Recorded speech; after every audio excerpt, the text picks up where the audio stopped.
안녕하세요. 저는 서울 남가자동에 살고 있는 36살 여자입니다. 제가 듣는 채널에 제 사연을 드디어 적어보는 날이 다 찾아오네요. 저는 뉴타운으로 재개발이 된 지역의 아파트에 들어와 살고 있습니다. 시부모님께서 젊으실 적 쭉 살아오던 낡은 동네였는데 지금은 다 재개발이 되어 아파트만 들어서 있는 높다랗고 도시적인 동네이죠. 저는 재개발 덕에 아파트에 살고 계시는 시부모님 덕을 보면서 남편이랑 결혼하자마자 함께 합가를 해서 살고 있었어요. 방 3개의 평범하디 평범한 30평대의 아파트였는데 제가 낳은 아이 둘까지 합해서 총 6명의 식구들이 거주를 하며 살았습니다. 그 바람에 시아버지께서는 이게 좋은 줄을 모르겠다며 상해 끝에 도련님네 집에 들어가 살기 시작하셨고, 그래서 시어머니랑 다섯이서 산 것이 벌써 3년 정도 되었습니다. 결혼을 하기 전에는 맞춰진 시간 동안 출퇴근하는 직장으로 일을 하러 다니긴 했었습니다. 하지만 결혼하고 나서부터는 그 일을 그만두었어요. 너무 뻔한 레파토리이긴 하지만 가장 일을 그만둘 수밖에 없는 현실적인 이유 때문이었죠. 육아 말입니다. 아이들을 가졌을 때만 해도 시부모님이 옆에 계셨기 때문에 아이를 돌봐줄 어른이 계시다는 사실만으로 위안이 되었답니다. 하지만 막상 아이를 낳고 나니 육아는 저 혼자만의 일이더라고요. 남편은 바쁘다고 육아를 적극적으로 도와주지를 못했고, 시부모님은 나이가 드셔 몸이 힘들다는 이유로 또 육아를 돕지 않으셨어요. 어쩔 때 내 아이를 예뻐라 하는 건가 싶은 의구심이 들 정도로 아이들에게 그리 살갑게 굴어주질 않으셨답니다. 그러니 제가 만약 남한테 손 놓고 아이들을 맡기려 하느니 차라리 내가 직접 일을 그만두고 육아에 뛰어드는 게 낫겠다 싶었던 거죠. 그렇게 한번 직장을 그만두고 나니 둘째 아이를 낳은 이유 때문이라도 복직을 하기가 쉽지 못했고요. 처음 6이서 살 적에는 정말 치열하게도 집안일을 했었답니다. 지금에 와서는 어떻게 버텨서 지금껏 살고 있나 싶을 정도로 말도 못할 집안일을 혼자 떠맡아 했어요. 결혼하면 집안일을 할 수밖에 없고 또 아이를 낳는다면 육아를 할 수밖에 없다는 것쯤은 저도 잘 알고 있었는데요. 저의 결혼 생활은 남들이 겪은 것에 몇 배 이상으로 힘들고 고통스러웠답니다. 그런 와중에 시부모님까지 모시고 살았으니 두말하면 입이 아플 정도였죠. 일단 남편은 일이 정말 바빠서 집에만 오면 애들을 보다가도 스르르 잠이 들 정도로 피곤해하곤 했어요. 그러니 시부모님께서는 힘들게 일하는 남편의 뒷바라지 그리고 내조를 누구보다 잘 해내야 한다는 말씀을 강요 비슷하게 하곤 하셨답니다. 저도 직장을 다닐 적에는 저 또한 힘들어서 퇴근을 하면 녹초가 되곤 했는데요. 그런 표정조차도 짓고 있지를 말라며 억지로 웃기를 강요하더라고요. 웃어야 남편이 집에 들어왔을 때 조금이라도 기운을 차리고 또 복을 받는다고 말이죠. 그래서 웃었습니다. 영문도 모른 채 내 몸이 아닌 남편의 몸을 생각하면서 남편 기운을 차리게 하려고 억지로 웃었어요. 그러는 와중에 어머님은 무리할 정도로 저에게 퇴근 시간을 일찍 당길 것을 요구하시더라고요. 보통의 퇴근 시간으로는 남편이랑 집에 들어오는 시간이 어쩔 땐 비슷하다며 그 꼴은 죽어도 못 보겠다 하셨답니다. 아내가 먼저 집에 들어와 따신국이나 반찬 같은 걸 최소한 미리 만들어 놔야 하지 않겠냐고 하시면서 말이죠. 그러니 어쩌겠어요? 당연히 그런 요구를 회사에 하면 안 된다는 걸 잘 알았기에 최대한 퇴근을 빨리 해서 집에 가려고 미친 듯이 일을 했어요. 무조건 퇴근 시간 전에 일을 끝내려고 했고 5분이라도 늦게 퇴근하면 회사 건물 밖에서부터 지하철역 안까지 그리고 역에서 내려 집으로 내려가는 그 길에서 미친 듯이 뛰면서 이동을 했습니다. 도둑질이라도 해서 도망치고 있는 도둑놈 마냥 말이에요. 그 짓을 하다가 임신을 하니 그나마 저를 놔주긴 하더라고요. 평상시에는 헐떡이며 집에 들어오는 저를 향해 조금 더 일찍 오도록 해보라며 더한 잔소리를 하곤 했는데 임신을 하니 애 떨어진다며 뛰지 말라 다독여 주셨었죠. 그걸 보며 아이를 낳음으로써 뭔가 관계의 개선이 될 여지가 보이겠다 싶었답니다. 근데 아이를 낳고부터 본격적인 지옥의 시집살이가 시작되었어요. 일을 그만두지 말고 끝까지 뻔뻔스레 일을 핑계 삼아서라도 집 밖으로 도피를 했어야 했는데 제가 미처 그런 잔머리를 굴리지 못했던 겁니다. 일을 그만두니 시어머니는 본격적으로 저를 옆에 끼고 살려 하기 시작하셨어요. 마치 자신의 배에서 낳은 자식을 보는 듯이 시어머니는 저에게서 눈을 떼지 못하셨답니다. 다만 그 눈이 친엄마의 눈이 아니라 매서운 새엄마의 눈마냥 날카롭고 쌀벌했죠. 아침에 일어나면 가장 먼저 저를 찾으셨어요. 아직 아이들이 어려서 둘 다 같은 방에 지내고 있고 저희 부부가 방 하나 그리고 시부모님이 가장 작은 방 하나를 차지하고 계시거든요. 그런데 하필 저희 방이 서로 마주보고 있는 바람에 문을 닫더라도 가끔씩 그 안에서 주고받는 목소리가 들리곤 했습니다. 시아버지가 함께 사실 적에는 그래도 시어머니가 직접 시아버지를 챙긴다면서 먼저 부엌으로 들어가기도 하고 같이 TV를 보고 계시기도 했죠. 물론 자잘한 심부름이나 간식거리, 병원 가는 것부터 집 앞 산책을 가는 것까지의 모든 일들은 다 저를 불러 저하고 해결을 하게 하셨지만 말입니다. 그런데 시아버지가 도련님네 집으로 이사를 나가시고 나서부터는 너무하다시피 저를 찾으시더라고요. 하필 코로나 때문에 집안에 온 식구들이 붙어있어야만 하는 시기였는데 그때부터 시어머니의 지독한 관심이 시작된 겁니다. 아침에 눈을 뜨자마자 방문에다가 얼굴을 들이밀다시피 하며 제 이름을 외치셨어요. 어쩌다 남편이 먼저 일어나서 출근 준비라도 하고 있으면 대역죄를 지은 것 마냥 베개를 흔들고 저를 깨우셨답니다. 일어나서 남편 출근 준비를 도우라고 말이에요. 정작 남편은 도움이 필요 없다며 더 작게 내버려두라 거절을 했으나 시어머니는 그게 성에 안 찬다며 저를 도란스레 깨웠답니다. 아침에 일어나서 조금이라도 피곤한 눈치를 보이면 다시 세수를 하고 오라며 눈초리를 주고 물 한 잔 마시며 여유를 부리겠다는 걸 못 봐주겠다며 등짝을 밀기도 하셨죠. 빨리 잠에서 깨서 빠릿빠릿하게 움직이라는 소리였답니다. 하여간 저를 가만히 내버려 두는 것에 이골이라도 난 사람인 것 같았어요. 그러니 저는 아침에 일어나자마자 들리는 시어머니의 목소리가 듣기 싫다 못해 거북스러워 저도 모르게 귀를 막기 시작했고 굳이 아침부터 시어머니의 목소리를 들으며 하루를 시작하고 싶지 않아서 일부러 먼저 일찍 일어나 집 밖을 나가는 기이한 상황까지 벌어졌답니다. 절대 아침형 인간이 아니던 저였는데 시어머니 때문에 억지로라도 일찍 일어나 억지로 산책을 나가기 시작한 거예요. 그렇게라도 차분하게 혼자서 조용히 아침을 맞이하니 한결 하루가 더 기분이 좋게 시작은 되더라고요. 물론 어머님 얼굴을 다시 보며 기분이 상하는 건 똑같았지만 저만의 해결책 중 하나였습니다. 마음을 다스리는 해결책 말이에요. 말 못할 일들이 참 많았어요. 내가 이런 취급까지 당해야 하나 싶을 만큼 하찮은 일들까지 저에게 시켜가며 시집살이를 시키던 시어머니의 모습이 셀 수 없이 많았습니다.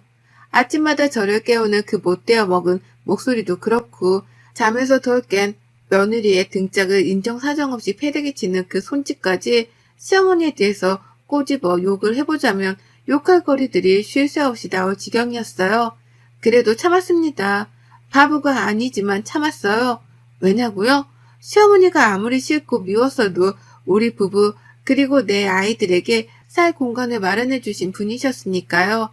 절대로 우리 능력으로는 서울의 아파트를 살 능력도 없었고 기회도 없었을 텐데 시부모님 덕분에 장남이라는 이유만으로 서울 아파트를 물려받게 되었습니다.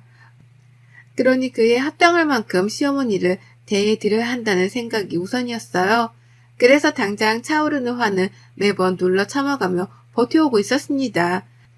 그런데 갈수록 도가 지나치다 싶은 게 최근 몇 달 동안은 정말 미치도록 힘들었어요. 갑자기 시어머니의 식욕이 엄청 타오르기 시작하신 거예요. 평상시에는 잘 드시지 않던 갈비찜이라든지 육개장이라든지 감자탕 등등 얼큰하고 한국적인 음식들을 너무나 빈번하게 찾는 겁니다. 그 와중에는 코로나 때문에 외식은 절대 못한다면서 저에게 식당에서 파는 듯한 맛의 음식들을 만들어 달라고 집요하게 요구를 해오셨죠. 그러니 어째요. 외식도 못하겠다고 하고 그런 와중에 식당이랑 똑같은 맛과 비주얼의 음식을 해달라고 하니 제가 해드리는 수밖에요. 그래서 그렇게 시작된 저만의 요리 대첩이 그 막을 열었답니다. 짧은 사이에 별별 것들을 다 해드렸어요. 당연히 여름철이니 냉면에다가 콩국수, 메밀국수, 급기야 메밀묵까지 만들어서 묵막국수까지 만들어다 드렸고요. 빈대떡이 먹고 싶은데 밖에서 사 먹는 건 불안해서 안 되겠다며 저한테 그걸 집안에서 만들어 달라는 겁니다. 그러니 제가 인터넷을 보고는 그날 하루 종일 부엌에 서서 빈대떡도 만들어 드렸어요. 부엌에서 나가려고 하니 갑자기 애들 때문에 또 간식을 만들고 또 정신 차려서 나가려 하니 남편이 퇴근해서 또 저녁을 만들고 하여간 하루 종일 부엌에서 버티는 날들이 갈수록 빈번해져 갔습니다. 중간중간 쉬는 시간도 물론 있었으나 빨래며 청소기며 밀린 집안 청소를 하고 나면 저 혼자 조용히 휴식을 취할 수 있는 시간은 절대적으로 부족했답니다. 엄청난 강도의 노동과도 다름이 없었죠. 그런데 2주 전 시어머니가 이번에는 곰국을 끓여달라더군요. 3일 내내 푹 고아낸 곰국을 말입니다. 보통 사람들이 길게 줄까지 서서 먹는 곰국 맛집은 최소 3회 정도는 푹 국을 끓여내서 판다고 하더라고요.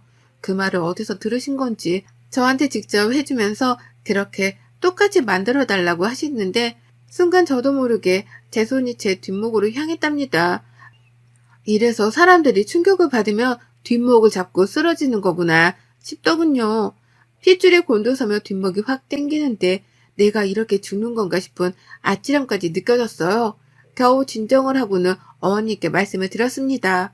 그렇게 오래도록은 가정 안에서 끓여내지를 못한다고 말이죠. 차라리 그럴 거면 내가 나가서 맛집 곰국을 포장해 오겠다고 말이에요. 하지만 어머님의 주장은 한결 같았습니다. 밖에서 사 먹는 건 아직 안전하지 않은데 자신을 코로나에 걸리게 하고 싶어서 일부러 그러는 거냐며 오히려 적반하장으로 화를 내더라고요. 기껏 생각해서 맛집까지 찾아가 포장을 해오겠다는 며느리를 나쁜 사람으로 몰았답니다. 결국 저는 이런 사람하고의 대화가 더는 무의미하다는 생각에 알겠다고 했답니다. 집에서 직접 같은 맛을 낼 자신은 없으니 어떻게 해서든 비슷한 맛을 내드리겠다고 했죠.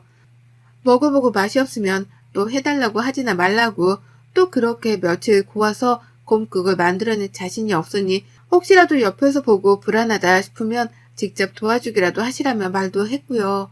그렇게 저는 결혼 생활 중 처음으로 곰국을 만들어냈습니다. 그간에는 손도 많이 가고 오래도록 끓여야 하는 게 번거롭고 힘들어서 절대로 해보겠다는 생각을 못하고 있던 요리였는데요. 시어머니가 해달라고 노래를 부르고 요구를 해오니 일단 시작은 했어요. 미리 정육점에 연락까지 해서는 최대한 집안에서 해야 할 고기 손질까지 죄다 맞춰달라고 했고요. 그렇게 가져온 고기를 그냥 넣고 끓여냈습니다. 큰 냄비 안에 넣어서 보글보글 끓기 시작한 지 5시간. 잠시 집안일을 하다가 아이들이랑 TV 앞에 앉아 이 얘기를 하고 있었는데요. 시어머니가 야, 너 뭐해? 라며 호통을 치셨어요. 너무 깜짝 놀라서 부엌부터 쳐다봤습니다. 혹여나 고기를 끓다가 제가 미처 못 본 사이에 냄비 밖으로 넘치기라도 한 줄 알았거든요. 하지만 부엌에서는 아무런 이상함이 없었어요. 국은 멀쩡히 잘 끓고 있었고 다만 시어머니가 놀고 있는 제 꼴을 더 보지 못하고선 소리를 치셨던 겁니다. 부엌으로 들어가 국 끓는 걸 보고만 있으라고 하면서 말이죠.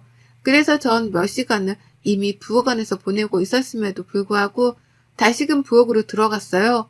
끓기만 하는 걸 내버려 두기만 해도 되는 음식인데 시어머니가 하도 옆에 서 있으라고 성화를 부리셔서 옆에 가 섰습니다.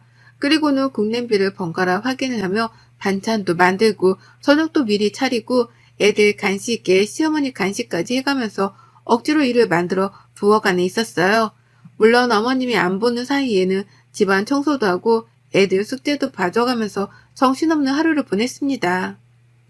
그리고는 저녁을 먹고 잠을 잘 시간이 되어도 저는 눈을 감지 못했습니다. 왜냐고요? 어머님이 저를 부엌으로 부르셨거든요. 씻고 자려고 눕는 저한테 저 국을 그냥 저렇게 놔두고 잔다고? 몇 시간에 한 번씩 일어나서 저거 확인해야 하는 건 알지? 라고 하면서 방문을 스르륵 열고는 말씀을 하는데 공포영화에 나오는 강씨인 줄 알았습니다. 시어머니 방에서 흘러나오는 불빛이 시어머니의 시커먼 몸뚱아리를 감싸며 보이는데 침대에 누워있다가 반자동으로 자리에서 일어나게 되었어요.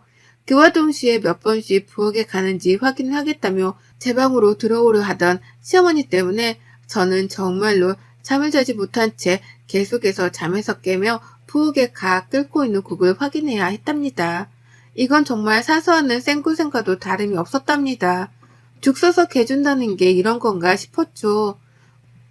국꿀을 시어머니께 드릴 저에게 딱 들어맞는 속담이었네요. 그러다 무려 27시간이 넘는 곰국 끓이기 대장전을 향해 가고 있던 중 미친 듯이 잠이 쏟아지더라고요.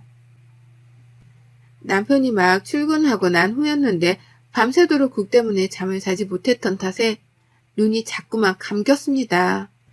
그래서 결국 커피 한 잔을 하게 되었어요. 집에 있는 믹스커피를 가져다가 타먹은 겁니다. 맘 같아서는 카페고 믹스커피고 뭐고 그냥 잠만 자고 싶었어요. 졸려 죽겠었으니까요. 하지만 곧 아이들이 일어날 시간이었고 그래서 버텨야겠다는 생각에 믹스커피를 꺼내 타마셨습니다. 참고로 그 믹스커피는 저희 시어머니가 사놓으신 커피였어요. 시어머니가 믹스커피를 무지하게 정말 미치도록 좋아를 하시거든요. 그래서 하루에도 몇 번씩 타먹고 그게 다 떨어지면 자기 용돈을 털어다가 직접 사놓기까지 하셨습니다.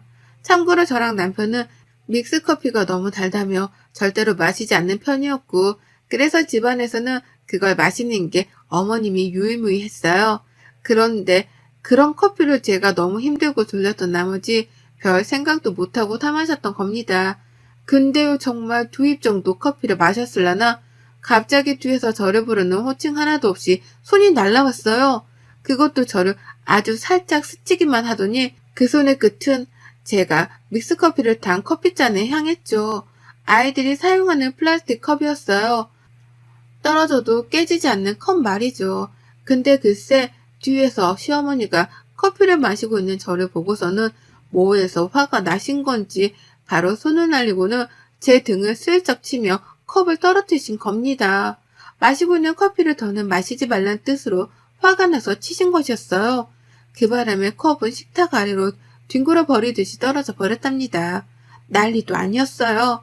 새벽에 가뜩이나 피곤해 죽겠는데 뒤에서 나타난 시모는 갓 타먹으려던 커피를 바닥으로 내팽개버리고 저는 저대로 어안이 벙벙해 숨도 못 쉬겠고 어머님은 끝내 잘못한 게 없다 싶은 건지 미안하다 사과 한 번 안 하고 말씀하셨습니다. 안 치우고 뭐해? 계속 그렇게 굶떠 있을 거야? 라고요. 그래서 저는 영문도 모르지 시어머니께 그런 모진 취급을 당하고 걸레부터 찾아 바닥을 치우려 했고요. 그러다 뒤늦게야 정신을 차렸답니다. 내가 이걸 왜 치워야 하나 싶더라고요. 커피를 흘린 사람, 아니 커피잔을 던진 사람은 바로 시어머니셨는데 말이에요. 그래서 저 걸레질을 하다 말고 시어머니를 올려다 쳐다봤어요. 어떻게 보면 노려본 것과도 다름없어 보였겠지만 상관없었습니다. 전 진짜로 노려볼 만큼 화가 나 있었으니까요. 그런데 어머님은 그런 저를 보면서 되려 화를 내시더라고요. 왜 윗사람을 그런 눈깔로 쳐다보는 거야? 라는 말씀을 하시면서요. 세상에 어쩜 이리도 무례하고 막대 먹었는지요. 정말 서 있기만 한 동물과도 다름이 없어 보였답니다. 그래서 전 제가 할 수 있는 최선의 복수를 하기로 마음먹었어요. 내가 마시려던 커피를 떨고는 무례를 범하셨으니 저도 똑같이 어머님이 커피를 드실 때마다 못 먹도록 복수를 하기로 했던 겁니다. 그리고는 그 자리에서 어머님 들으시라 요란스러운 소리를 내며 부엌 찬장 안에 있던 커피 믹스통을 꺼내 들었습니다. 그리고는 그걸 죄다 손으로 직접 뜯어내서는 싱크대 안에 가루를 버려버렸어요. 당장 물을 들어 다시 가루를 재활용조차 하지 못하게 만들기까지 했고요. 뒤늦게 어머님은 제가 자신의 소중한 커피 믹스를 또 건드렸다는 걸 눈치채고 죽이네 사네 하시며 달려들며 절 말리셨습니다. 하지만 이미 때는 늦었어요. 저는 가위로 믹스커피를 잘라가며 한 번에 그 커피들을 죄다 버렸고 어머님은 마지막 하나까지 저에게 털린 걸 알고는 기진맥진을 하셨답니다. 욕도 엄청나게 먹었고 어머님은 급기야 화가 난다며 제가 고생고생을 해서 끓이고 있던 곰국을 덩달아 싱크대 안에 던져버렸어요. 음식을 버려버린 겁니다. 제가 27시간이 넘게 끓여대고 있었던 그 음식을 말이죠. 그래서 제가 어쨌게요. 빡친 걸로 따지면 정말 한라산이라도 당장에 올라갈 수 있을 만큼 컸습니다. 당장 주먹이 올라가는 걸 겨우겨우 참아가며 오히려 시어머니를 약올렸어요. 그렇게 요란한 피움을 드시고 싶어 하더니 이제 꼼국을 못 드시겠네요. 알아서 밖을 나가 사 먹던 말던 이제는 제발 알아서 하세요. 저도 지겨워서 어머니 뒷바라지는 더는 못합니다. 라고 하며 반항을 공식적으로 선포했답니다. 시어머니는 저의 반항을 처음부터 그리 심각하게 받아들이진 않으셨어요. 제가 굽신거리며 산 세월이 있었으니까요. 하지만 전 그날부터 공식적인 이 집안의 미친년이 되었답니다. 시어머니가 바로 나가서 하루 종일 마실 커피 믹스 박스 하나를 사오셨더라고요. 하지만 전 어머님이 잠시 방 안에 들어가 계시는 그 사이에 그 커피 믹스를 다시 한번 가위로 잘라다가 모조리 다 싱크대 안에 버렸어요. 그리고는 망설임도 없이 수도꼭지를 들어 그 커피 가루들을 싱크대 속에 녹였답니다. 나중에야 사실을 안 시어머니는 소리를 지르며 난리를 치셨어요. 돈 아깝게 이걸 또 버렸다고 말이죠.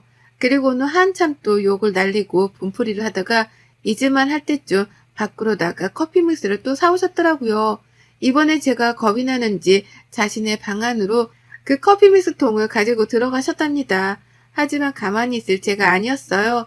시어머니가 화장실에 간 사이 저는 방 안으로 들어가 커피 믹스 통을 찾아냈고 그걸 또 모조리 꺼내서는 싱크대 안에 부었습니다. 물을 들어 또 싱크대 안으로 흘려보냈고요.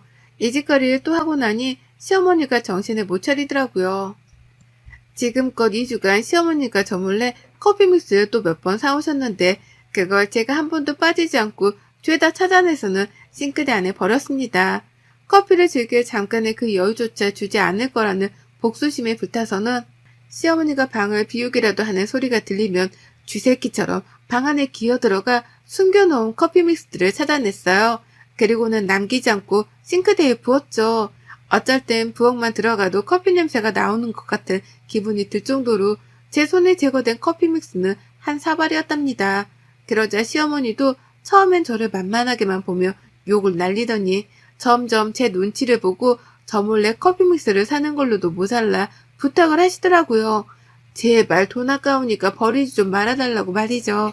자신이 커피를 마셔야 하는 사람인데 저 때문에 커피의 입도 제대로 대지를 못하고 있는 지가 벌써 2주나 되었다면서요. 그 말을 하며 중독된 커피를 마셔야만 하는 환자 마냥 손까지 떠시는데 아유 진짜 살다 제가 그렇게 속으로 웃어본 적이 처음이었던 것 같아요. 커피를 끊어내지 못하는 애원까지 하며 저를 말리는 시어머니의 표정을 사진으로 찍어 집안에 보관까지 해두고 싶었을 정도였습니다. 그 정도로 저에게 복수를 멈추라 애원하다 말고 사과까지 하는 어머님의 태도는 분명 시트콤이었네요. 저는 시어머니의 부탁으로 복수를 그만뒀습니다. 더는 저도 돈 아깝고 음식 아깝게 믹스커피를 싱크대에 부어버리는 걸 포기했죠. 하지만 복수가 끝났다고 해서 제가 이 싸움에서 진 건 결코 아니었습니다. 이미 시어머니는 저에게 꼬리를 내리면서 커피를 마시게 해달라 애원을 했고 어머님의 낮은 자세 덕분에 저는 드디어 결혼 몇 년 만에 이 질기고도 즐겼던 고부 갈등에서 승자가 되었어요. 공식적인 값으로 둔갑을 해서는 더는 시어머니의 갑질을 당해내지 않아도 되게 된 겁니다. 그리고 전 이제서야 결혼 후 처음으로 이 집안에서 모처럼 휴식다운 휴식을 취하기 시작했어요. 아침에 느긋하게 일어나 보기도 하고 내가 마시고 싶은 음료를 마시며 멍하니 소파에 앉아있기도 합니다. 평소 같았으면 굶떠 있다며 시어머니께 욕을 먹을 상황이었는데 이제는 더 이상 욕먹을 걱정 없이 내 맘대로 이 집안을 휘젓고 있어요. 이게 꿈인지 생시인지 모르겠습니다. 저 이제서야 살맛이 나요. 이 기쁨을 애청하는 유튜브 구독자님들과 꼭 공유해보고 싶어서 이렇게 사연을 적어봤습니다. 저 잘 살아내고 이겨냈다고 응원 한번 해주세요. 여러분의 생각은 댓글로 남겨주세요. 오늘도 시청해주셔서 정말 감사합니다.